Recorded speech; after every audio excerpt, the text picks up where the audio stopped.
This episode of Super Pulp Science is brought to you by my book, Shame, and it is available at the best bookstores everywhere.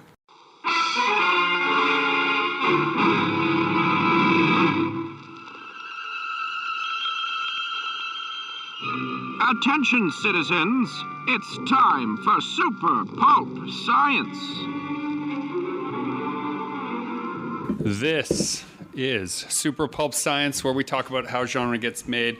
With me today are my long-suffering co-host, Justin Curry, known the world over as Chasing Artwork, who has come through the apocalypse to be here, and also Lovern Kindzierski, my co-conspirator on Underworld, this year's best-selling graphic novel from our booths.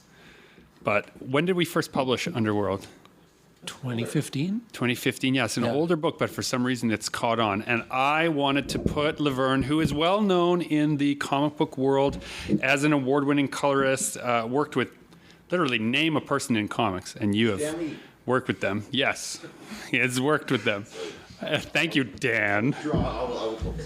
Producer Dan from The Wings. And you get asked about that a lot, but you are also a writer. Damn fine writer. I'd like to think I am. Shame, Necromantic, and Underworld, all out from Renegade Arts Entertainment. Yeah. And Victorian from Penny Farthing Press, and Tarzan at Dark Horse, and I've worked on Star Wars Tales, or Tales of Star Wars. I can't remember which way that goes. And let's see, wrote a Spider-Man story, a Wolverine story. Would have loved to have gotten into the regular books, but they were in the anthology collections, so like just shorts. Like in the Marvel Age collections? In Marvel Black and White. Marvel Black and White. Oh, man. Okay, so for many people who follow this podcast because they are comics curious or they are making comics themselves, let's not assume that anyone knows anything about how to write a comic. And let me just ask a question, as if I don't know some of the answers for the sake of our dear listener. How do I go about writing a Wolverine story for Marvel Comics? Well, in the case that I had, I actually was talking to the artist first, and so we made a pitch to Marvel Black and White, and they liked the pitch, and so we got to. So I wrote the story, and I went to the artist. I want to take nothing for granted. Okay. Pitch. If someone doesn't know what a pitch is this like 100 pages? Is this a phone call? Is this a massage in a back room? How's this pitch? It was I very talented masseuse, but it wasn't. It was a phone call, and I believe first it was the artist had talked to the editor, and the editor and I talked, and he said that you guys have got a Wolverine story for us, and he said, I don't want anything that's going to appear in the book. And I said, oh, this will definitely never appear in the book. It's kind of an insert story, but it's sort of like imagine Wolverine as Little Red Riding Hood, and that there are Maori dwarf ninjas that are the wolf. And he said, I like that. And off to the races. And then from that, I sent him the script, and he said, that was totally insane. So this is perfect. Had you written the script Marvel style, full script? I wrote it Marvel style to show to the editor, but when it went to the artist, I fluffed it up. Okay, so let's not take anything for granted. If you're going to fluff up a script for a illustrator, what does that mean to you? I mean, you've been in comics so long, you have a lot of shorthand, and you will compress the steps down into this is just what's done. But let's. I talked to the artist, and I said, you don't get to show off enough, so we're going to do this 3 panels per page. And imagine it's a wraparound screen at the old Grand Park Cinema. So each one is a movie screen, so 3 panels per page. And he said, wow. And I wrote it up then, breaking it into 3 panels per page. So playing to the strength of the artist. Yeah. How important do you feel that is as a comics writer? I like to think that I write for my artists first, and then the audience. So, and not the editor. No. You pitch the editor, you write for the artist. The editor, I think that the editor, most editors I've talked to, they want an idea that they can love. And so, yes, the idea has to be something that appeals to them. Otherwise, really, why would they print it?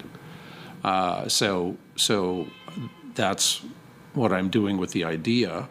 And I tell them about how we're going to, if I get to, tell them how we're going to build on that idea and talk about the artist's strengths and stuff that he had done before, and maybe tell them, remember the Hulk story he did, it's going to be like, do you remember that sequence? And he'll go, oh, okay, or something like that. I'll give him some reference so that he can picture it. And what comes in usually from the artist, the editor will go back and say, wow, that's so much more than I pictured. And I said, told you he was going to blow us away with it.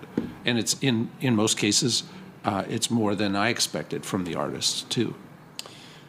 So as a writer who also undertakes the process on a probably daily basis of embellishing or adding storytelling with color to black and white art, do you find it hard to pair those two things, like to separate yourself as, okay, now I'm just words, it'll be the artist's job to do this, it'll be some other colorist's job to do this, or do you get in there and give a lot of direction to the rest of the creative team?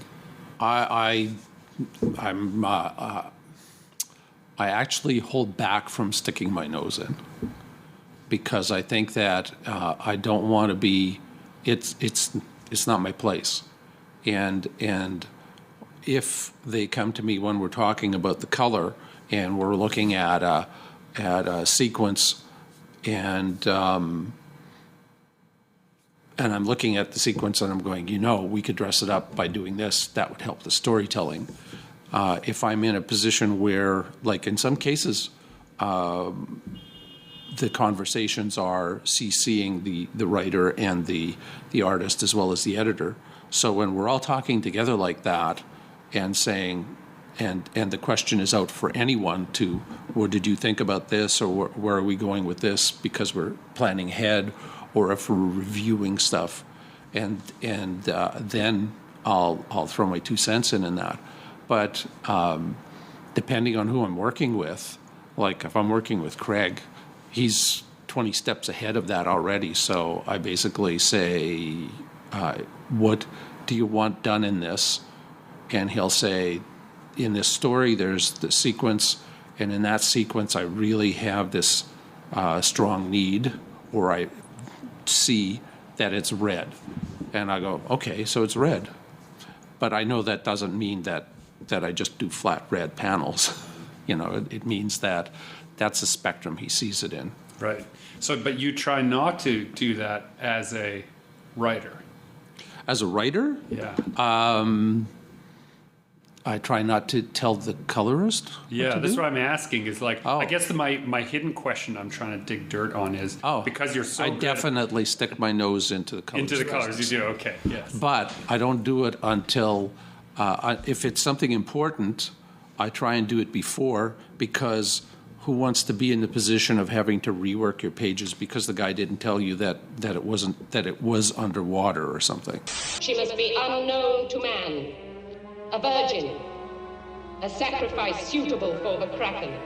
Necromantic from Renegade, Underworld from Renegade, and Shame from Renegade, they could not in many ways be more different as books. Yeah.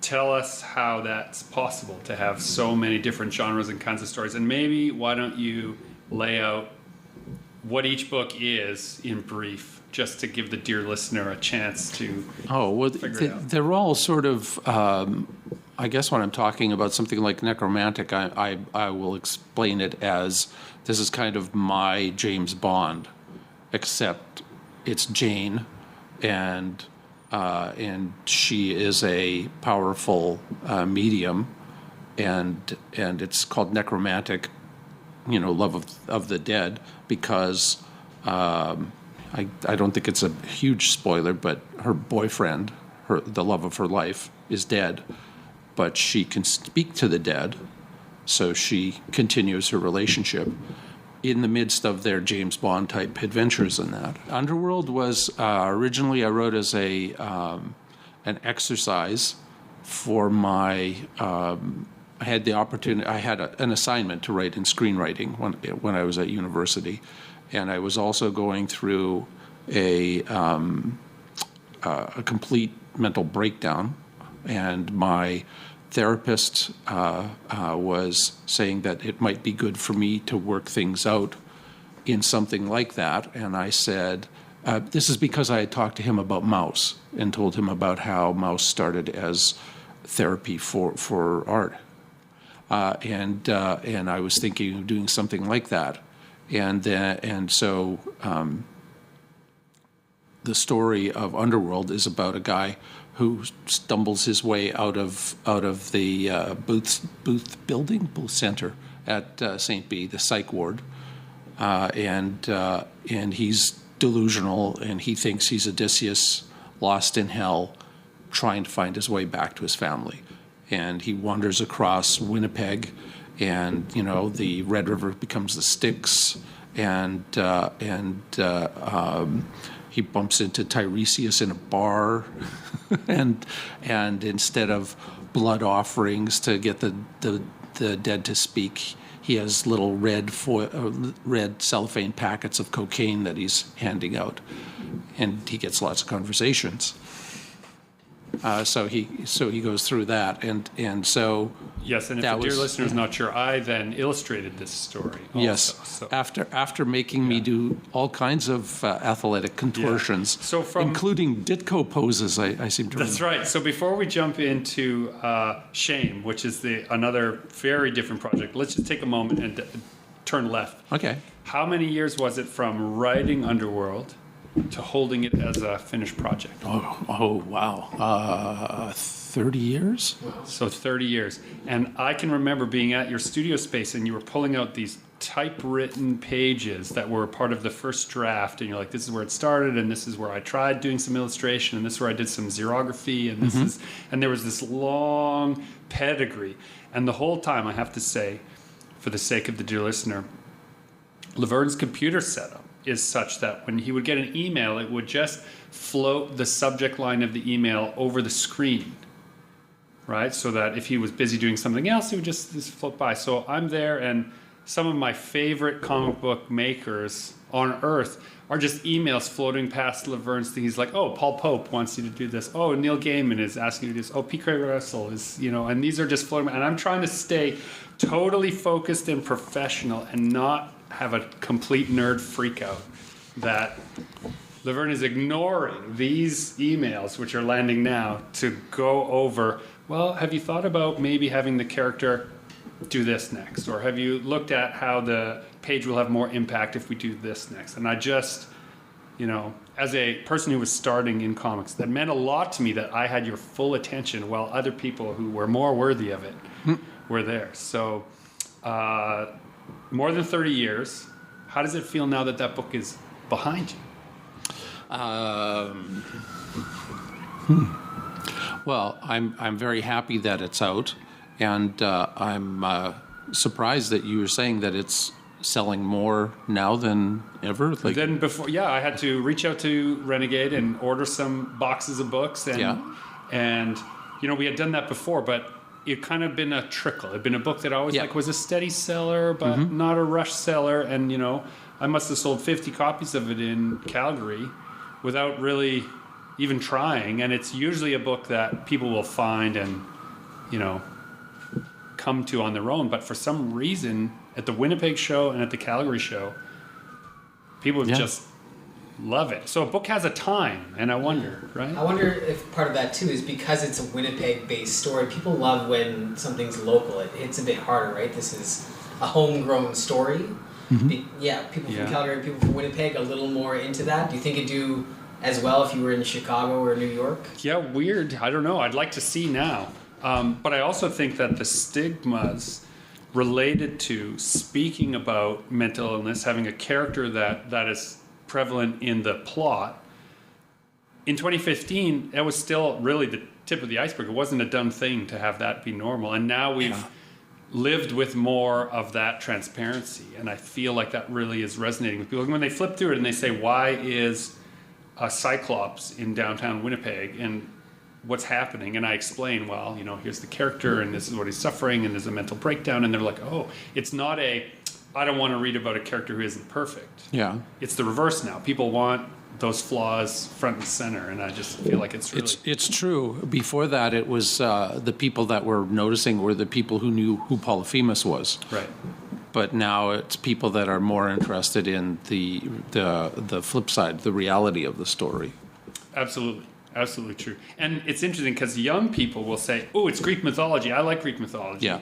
And then they'll flip through it and they'll say, oh, there's what else is happening in here? Because they see the cover and they are immediately attracted to the big Greek warrior on the cover, and they miss the sort of darkened silhouette at first.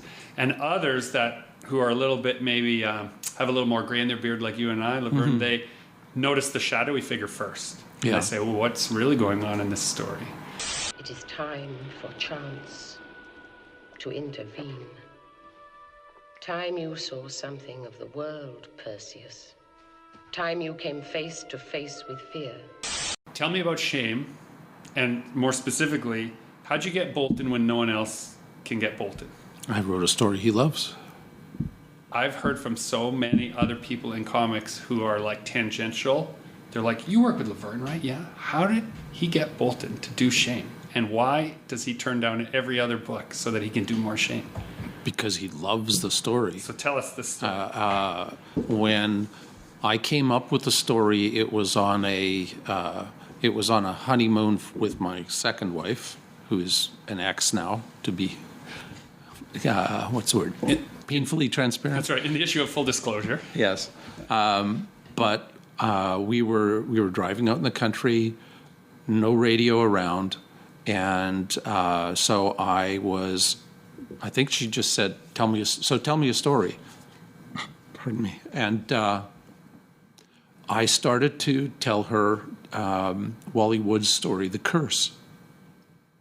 And as I was, trying to remember The Curse, this other story is running in there, and I'm thinking, oh, well, she has some problems with her sister and her mother. She might relate to that because that's kind of the way this goes together. And so I made up this story and told her the story, storyteller style. And she was like, wow, is that a book? And I said, no, I just made it up. And she was like, you have to write that down. And I said, it's in my head. I'm not going to forget it. If only that worked. Last words, yeah. And so, and the next morning when I got up for breakfast, she made me my favorite breakfast, and beside it there was a writing pad and a pen. And she said, and now you write that down. So I wrote it down. And as I was writing it, the images that were popping into my head were a lot of the pieces that Bolton had done on his adaptation of Christina Rossetti's story. What was it, Goblin Market or something like that? Okay. And the paintings from that are gorgeous. It was in Epic magazine. In Epic. So maybe I'm confusing it with the one he did with Chris Claremont. He did a Dragon Slayer. Yeah, he did the Black Dragon with Chris. Dragon, maybe but plus he did Murata with him. So I might be conflating those as I'm imagining. Yeah, they're very different. Yeah. And I liked that stuff. And so I had him, he was the shadow over me while I was doing that. And I wrote it up. And no, you hadn't spoken to him. You were just, No. This was just in your mind Yeah. as a cloud of imagery. All right. And for those of you who don't know, Bolton's work. Google Shame Bolton Kindzierski. You'll see your mind will be blown at the just level of artistic. It's unbelievable. Yeah. And he only keeps getting better. The pages that I'm getting emailed now, the proofs that he's doing are. How many just volumes amazing. so far of this story? What is it? 5? Yeah, 5, and there's 4 more to go. Because you did a trilogy, the Shame trilogy. It's going to be 3 trilogies. 3 trilogies. Yeah. You're not familiar with this work, I don't think, Justin. Later, you will wonder why he worked with me, if he could work with people like Mr. Bolton. Why don't you, for the sake of the listener, tell the story? I know the story, but I think it's good to have on record how you came to have all 3 of these books out from Renegade Arts Entertainment. We'll edit around that so I sound eloquent. A publisher we've mentioned many times with glowing sincerity on this podcast for simply being one of the few honest publishers you can find in comics. He's I think the term is mensch. Yeah. Yes. A unicorn, maybe? Maybe a unicorn. In some people's books, I would think so, sure. Yeah. So tell us how you came to work with this publisher. It was being hired as a colorist. And the artist recommended me as the colorist, and he had another artist friend in England who I was talking to about something at that point, who said, "You really should talk to the Renegade Arts people. Alexander Finbow's a great guy and all that." And I was like, oh, okay, yeah, I should think about pitching them in that. But Alexander contacted me about working on a book with William Simpson. And Game of Thrones. Yeah, Game of Thrones. He storyboard did, artist, right? Storyboard and concept. Right. So I said, well, duh, of course, I'd love to work with Will. His stuff's amazing, and I haven't had a chance to work with him. And he said, well, it's some different stuff in that. And he sent me a copy of a book that he had already done with Will. And it was based on a film that he had made, because Alexander's background is film. And I was into it. We were talking about how to do it. He wanted it more painterly. And then he... you know what? I'm not sure if he brought it up or if I did. I think I may have, because another artist that was working with him, as I said, had said to talk to him. So I said, "Are you looking at any of the properties or something like that?" And he said, he was like, "Oh dear, it's another artist who wants to be a writer." But he had no idea that I'd written anything. Right. So he was like, well, I have to be polite, and, because the way I'm I going heard to the work with the story guy. is that you guys were on your way. Maybe this is an incorrect story, but the way I heard it is you were on your way to Friesen's to do a color proofing. They were doing a print proof. Is that true? And then you guys were in the car together. We were in the car together, but we weren't on our way to Friesen's. He was in the city, and he was out because he was also meeting with a couple of other artists and that. And so we had gone out for dinner or something, and I said, I should show you around the city. And I think we were driving down Wellington Crescent. And I said, are you looking for other stuff? And he was like, well, we're always looking, but... Politely. Yeah. And then I said that I had a story that John Bolton and I would like to do. And he said, "Oh yeah," and I told him, I said, it's kind of grew out of that saying about, careful what you wish for, and he said, "Oh yeah," and so he was like, when I said that to him, he was already, well, that's really the hook, and he wanted me to explain more, and I told him, it's about this most pure woman in the world making a selfish wish, opening herself up for hell, for a demon to grant the wish, and through her come into our world and that. And he was like, okay, he was like, he was already seeing images of what John would do with it, and he was like, that's brilliant. And so, we went forward from that. His name is Boobo. Do you understand all those clicks and wheezes? Perfectly clear to me. It's another gift from the gods. Did you ever entertain thoughts of another artist doing that book? No, because when I first did it, I called John. This was back when I had to get up at, I think I was up at 6 o'clock in the morning to phone John to get him in his studio, and I had met him briefly at San Diego the summer before, and so I had his card, and I probably talked to his wife more than him, because I think I came up when he was in a panel, and so I was waiting around for him and just chatting with her and looking at his stuff.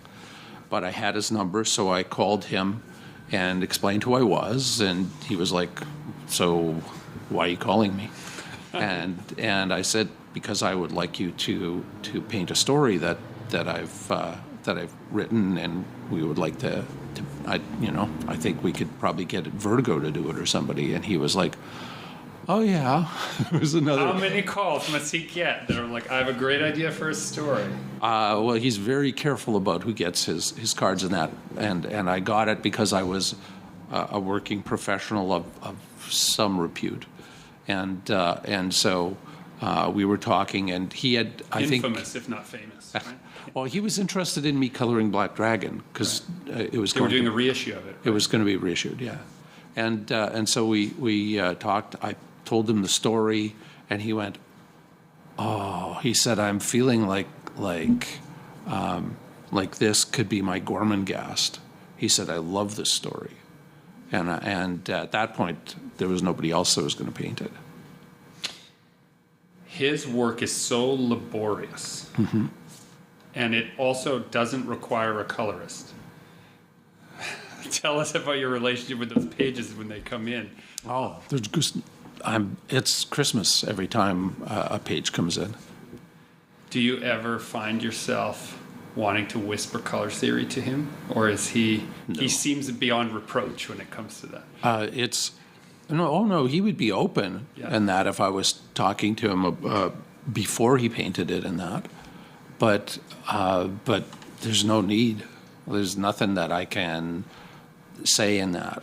Like, the only kind of thing that we might discuss when he sends me the breakdowns is if I have a thing in mind for the magic, like is this person's magic green and that person's blue, or is that something you've thought about? And I said, no, that's yours. And he's more than happy to take ownership. So we're going to pivot a little bit. In your relationship as a colorist for Marvel, DC, Dark Horse, IDW, I mean, every company probably that's been around, you've done some work for, you get to see scripts. Yes. You get to see finished artwork. Mm-hmm. You get to see people stumble between those two steps. How much does that inform you as a writer? And how much does it... For me, I feel like it would make me nervous as a writer to see all the constituent parts all the time. I think the script that had the biggest influence on me was the first Alan Moore script that I had to work with on Batman Annual, and it was I think it was a 38-page story, something like that, and the script was 40 some pages, typed, single spaced, and I had I had written up some screenplays for my classes and that, and when I looked at what he was doing, I was looking at it and going, okay, well, there's no room in here for the art director or the director or anything, because it's all done. And so I realized that what I should be doing is all of those jobs when I'm writing the stuff out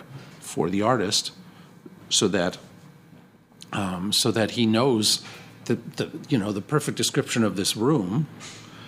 Whether he's only going to show one wall of it or not, that's up to him, but he should know that it wraps around and there's bookshelves there as well as there, and that the couch is against the wall there. So if he shows that image, maybe he's just deciding that the bookshelves would be too busy for what he wants to say, or he knows that it would take him 3 days to draw that, so he's got to cut it down to one. So that's his decision to make from all the information that's there. Okay, I'm going to put Justin on the spot here now. He is undertaking a major graphic novel project that he's writing and illustrating right now. You've made more mistakes than either Justin or I have made successes. And so I'd be curious to know if you were going to give advice to someone who's like, okay, I don't need anybody. I'm going to do it all myself, right? And you've seen this happen many times. Yeah. What's that advice would you give to Justin? I want to hear Justin respond to these ideas. I didn't know you were working on, when you say major, we talking about 200 pages? Tell us. Are we allowed to talk about is- Spark Chasers at this point? Is this too much? Yes, I've started handing out promotions for it. So it's we're allowed. Okay. Yeah. You heard it here first, ladies and gentlemen. So yeah, this is my last one was, I think my first graphic novel was 48, and then I got 72, and Dragon Nanny was 104, and so I want a 200-page book. And I've worked on every number in between 100 and 46 shorter stories and in between. But yeah, I want a 200-page epic. Mm-hmm. And I think I'm ready. And I've worked with enough other writers and illustrators and everything in between that, I feel like I can. I feel like I have enough experience under my belt that I can do this myself. This is always and I think we all get this. People who have never made comics before, the first comic they want to make is going to be a 200-page, 6-part. They always bite off more than they can chew. Right? Yeah. That's not what you should start out with. You should start out with, do 4 pages of comics, or maybe 24 pages of comics. If you can do that, then keep going. But So you think you're ready now? I think I'm ready. Yeah. How many shortcuts have you taken in the writing? Because you're doing the art. Oh, great question. Well, so I am kind of. Gotta tell the truth, Justin. The art is really influencing the manuscript. So I wrote kind of the bare bones out, but I didn't really get into the writing. I wanted to establish the art style and the flow of the page visually first, and then that will influence the manuscript. So I'm kind of going back and forth with when the art comes first. The art is the strongest part, and that's going to feed the writing, is kind of how I've been working. Well, I would say the story comes first. Yes, but I tell the story whether it's a story in art or a story in prose, it's the story. So so that came first to you, or did you say, I don't have a story yet, but I'm going to do this? I had a concept first. I think, Okay, then that's enough. Yeah. And then You're on the the story spot has to, because I was thinking about that as we were talking about that earlier, about how you were saying fitting the story with the artist. And as I've been, doing more and more stories, I'm less thinking about what story do I want to tell. I'm thinking about what do I want to draw for 50 plus pages. What kind of story fits with the art that gets me excited right now? Well, sure. I mean, that's what John had to decide when we were first working up the story, because it's going to take him 9 years. Right. So he had to look at that and go, I love this enough to work on it for 9 years. Right. And so you have to, it has to be, that's why when you were asking about when I'm writing a story for the artist first. Right. Because he has to be able to love it enough to work hard through the whole thing and still enjoy it. How may a mortal man face and defeat the Kraken? When you put that 9-year frame around it, I just realized, I don't know, aside from my wife, if I've loved anything enough to work on it for longer than 9 years. Like, I don't know.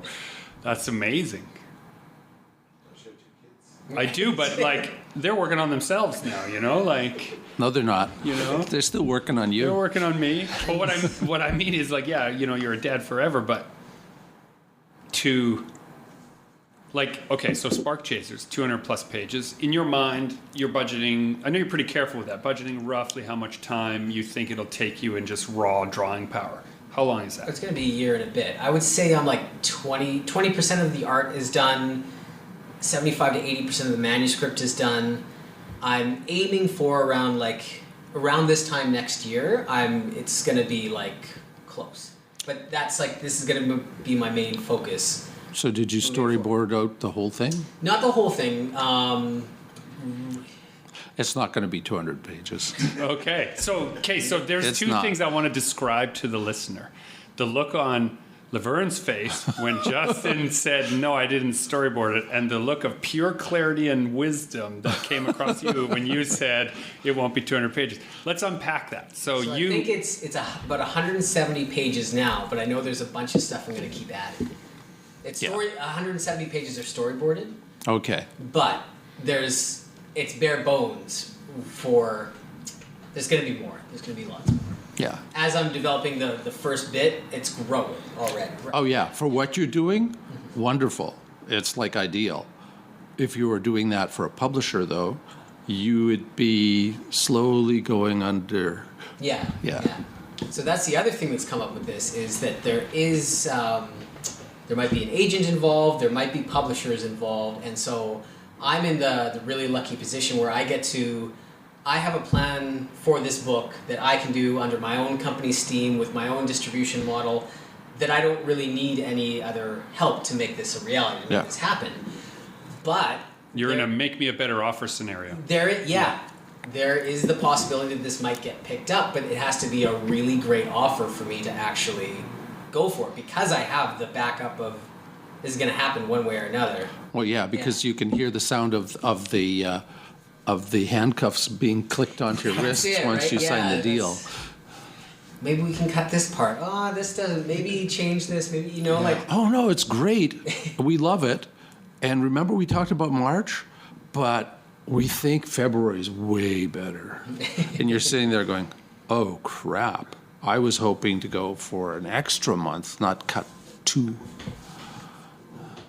That and because because when you're working with any publisher, the whip that drives that carriage is marketing. Mm-hmm. And if marketing says we know this product, we've been talking it around and its time is now. Right.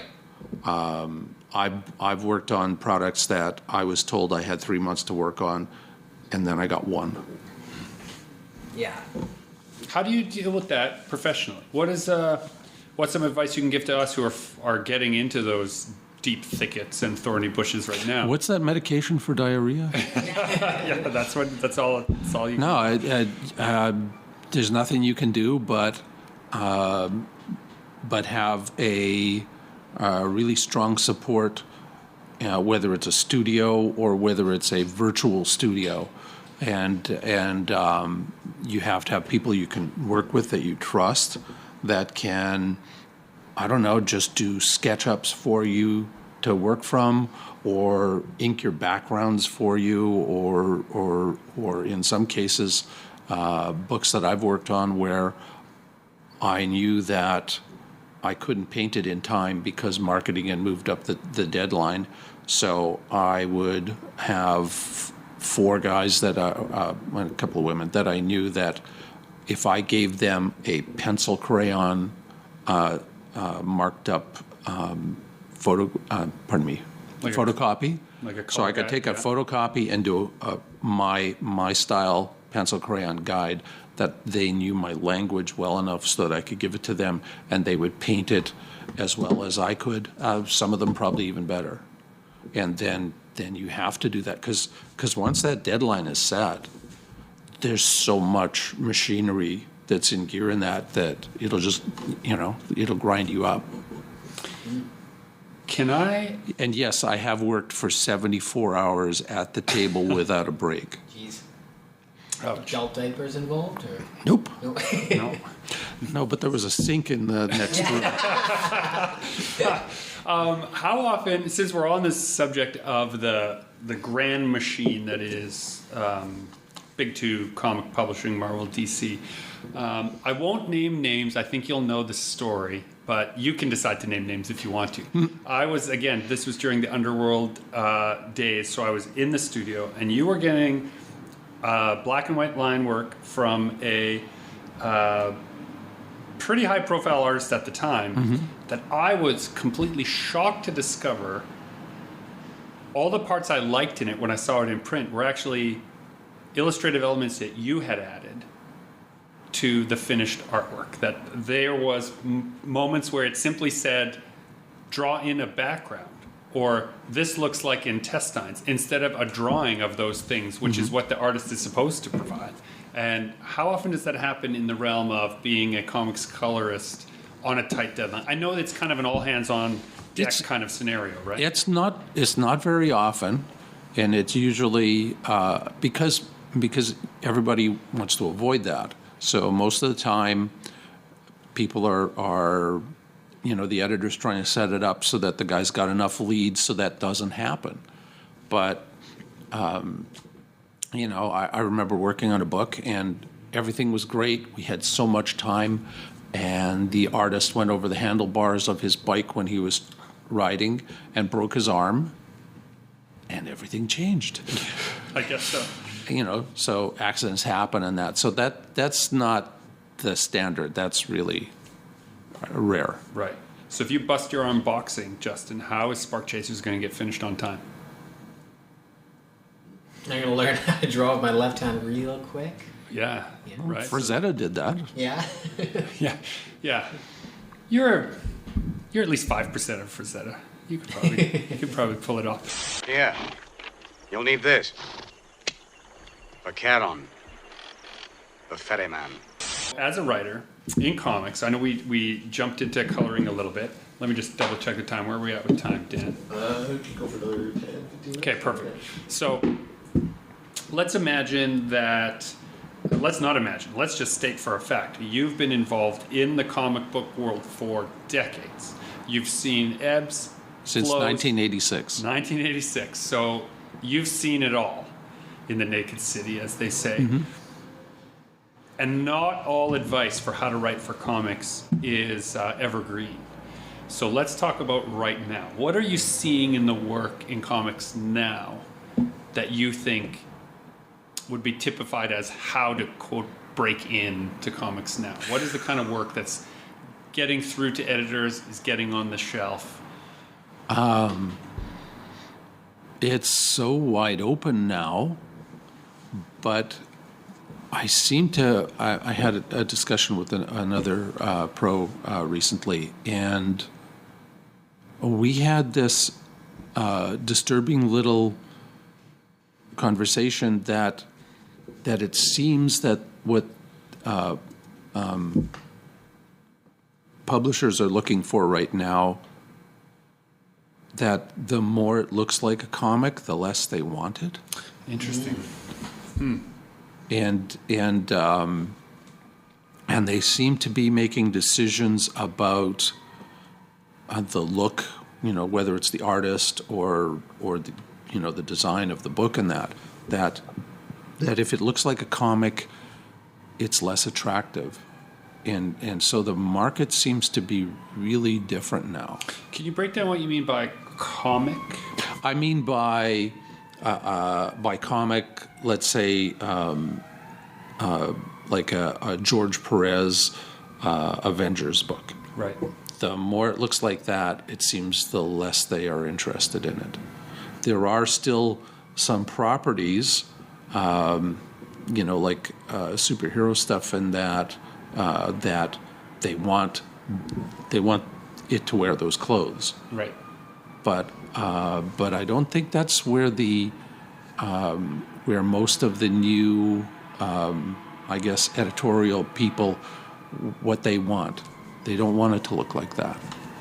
So it's a good time for experimenting, a good time for... Well, but is it? Yeah, good. Okay, yeah. That was this, we're saying, oh, well then, it's wide open, so we can throw anything at it and just, throw everything at the wall and see what sticks. Well, but is it? Because there's a new aesthetic that it has to fit into. And so you're sitting there and you're thinking, oh, well, I've got, I don't know, who's the, pick the A-list guy at DC right now, whether it's Ivan Rice or Reese, I'm not sure how to pronounce it, I've just seen the word. So take him and his amazing superhero work and all that. Like, is he going to be affected by that? And in that is it they're going, well, we've got a new Aquaman book, and he's like brilliant for it, but is he really? Because they're looking at Rick and Morty, right, and they're going, Rick and Morty is Aquaman, yeah, and so suddenly I can see that. I'd probably read Aquaman if it looked like Rick and Morty. Oh, well, weird? Who wouldn't? Yeah. It kind of reminds me of like the Peter Porker kind of, right? Like as a kid, that was so interesting to me. Like, it's Spider-Man, but like cartoony and fun and yeah, like just a different stuff. But then when you're sitting there and you're pitching Aquaman, and you've got Ivan there, well, maybe you're killing yourself by attaching someone who is such a comic book icon with his art and his look, and so suddenly they're you don't know that though. You're looking at what's happening, and you're not knowing where they're going, and also the editorial people that are coming in. Did they even read comics? Right. That's another thing I was going to ask you. I hear from lots of folks that I know who are industry pros that the editorial staff now at many of these companies didn't grow up reading comics. They weren't really interested in comics, but now they're overseeing whole lines of X-Men or Aquaman or Batman. How do you think that's impacting what we're getting? Yeah, that was my question. Yeah. I don't know how it is. See, we get great things like, is it Greg Smallwood doing Human Target, which is like Tales of the Human Target, I think is out now. And the art is so different from the language of typical comics that I'm actually super excited and interested in it in a way I wouldn't be if it was just, comic book artist A, B, or C who is known for doing whatever covers on whatever cross promotion that month. So then how as a writer do you pitch if the flavor of the art, that eye roll I wish we could have captured on the microphone. How do you select what to suggest in your pitch to the editor if that flavor is going to change? I think more and more pitching has become about popular culture, so that when I'm pitching something, like I said earlier about a necromantic being James Bond, well, I didn't have to choose James Bond. I could have been talking about a comic book icon who is a spy. Right. Like I could have said Nick Fury. Right, but average people. But who knows who? Like, because of the movies, we know that Samuel L. Jackson is Nick Fury. Right. But I didn't grow up with Samuel L. Jackson being Nick Fury. It was Steranko Furies, right? Yeah. And Steranko followed Kirby on Agents of S.H.I.E.L.D. Yeah. So when I'm talking to somebody, I'm not going to say Nick Fury back when he was Caucasian, because I've already lost the pitch. Right. So I'm going to say James Bond, or I'm going to, pick some other character that's more current and part of the language on social media. Wild. That's interesting, isn't it? Because I think about that too as I'm coming up with a new ideas. How am I going to explain this to people? It's this meets that with a dash of this. Like the references that I'm going to use to tell you about it is really important when you're formulating that idea and starting to tell people about it. Oh yeah, like when I was talking to John about the thing, and he said this could be like my our or my Gormenghast. How many people like? Right. Not too many people. I don't say someone that. right now is Googling Gormenghast and trying to figure out how to spell it. I don't say that when I'm at. Dan is immediately Googling Gormenghast. When I'm at a convention, I kind of gauge who I'm talking to, and if I'm talking to somebody that I think will know what Gormenghast is, I'll tell them that. But I wouldn't expect the kid who came up and like I was really impressed by a young girl who came up and picked up Underworld and was going through it and going Polyphemus and pointing out all this stuff, and I was like, wow, I was impressed. And the father was beaming. She knows all that stuff because we're looking through. I was like, I would have been like that too, but that's unusual. Huh. Wild. Well, I could talk to you about the constituent parts of writing probably all day, and we may when the microphones are off. But for now, this has been Super Pulp Science, where we talk about how genre gets made. I'm Gregory Kindzierski, encouraging you to join the fight and make comics.